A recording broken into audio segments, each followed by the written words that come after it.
What if, after the opportunity to return to a public norm, we realize that we've cherished the renewed home place that came from our shifted social locus? How might we strive to prioritize the home as a theater of gathering, making, and sustaining? What might we make of our once commercial spaces as we grow increasingly dissatisfied with what they offer and increasingly satisfied by what and whom we already have? For what felt like years, they told us to stay home, stay safe. We did, and we have. And we're not just getting used to it, but we've built our life around it. What you knew as the workday has become radically altered. While many were forced to stay at home, others have been left without rest, working the front lines of the medical and service industries during the crisis. For both, the typical 8-hour workday away from family has become foolish and unwanted more than ever.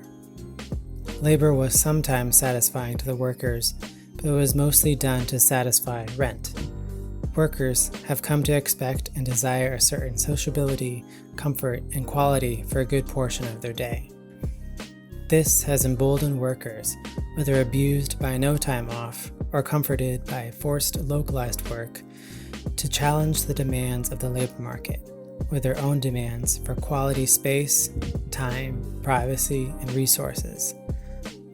Our homes are our sanctums, not just for ourselves or for what you'd call family, but for all those to whom we can offer the gift of labor through craft, food prep, song, and, well, we still have folks who can't open a Word doc. These days, it's not uncommon for people to have a few home bases, even in their home city, whatever serves their craft and their community best. In the American workday, a siesta culture was seeded and then fully blossomed. Work tends to happen in the morning only or in short shifts for those whose tasks demand consistent attention.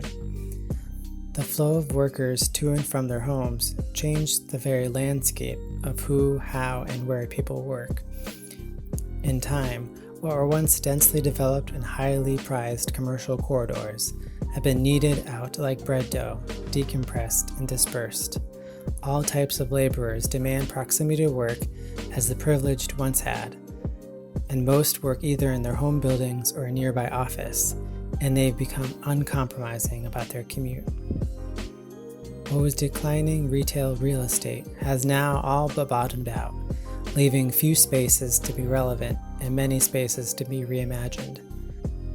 Some radical advocates for green space have gone as far as creating spacious indoor-outdoor parks in leftover retail shells, turning what were once maze-like dead-zone department stores into luscious labyrinthine gardens where many pass their newly liberated afternoons, where those who live alternatively find easy shelter, and where community gardeners find plentiful participation. With workers enthusiastically organized and the urban landscape shifting, most industries have come together spatially to reduce transport time and waste production. The demand for work-home proximity has meant the development of industry nodes where workers uphold themselves to proud quality in their trade, and trade-adjacent hobbies can be enjoyed.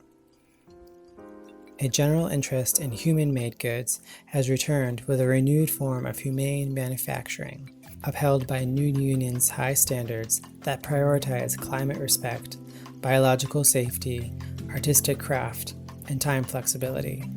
These quality goods are in high demand and find preferred use and placement in our home bases.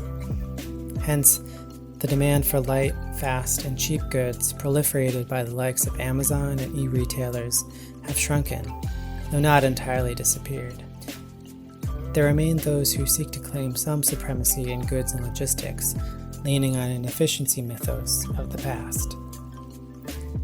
With the adoption of new standards for how we spend our time, and the time we're willing to spend for our goods and replacing our goods, capitalism's planned obsolescence is more and more a thing of the past, freeing us to practice social presence and freeing us to the presence of timeless practices.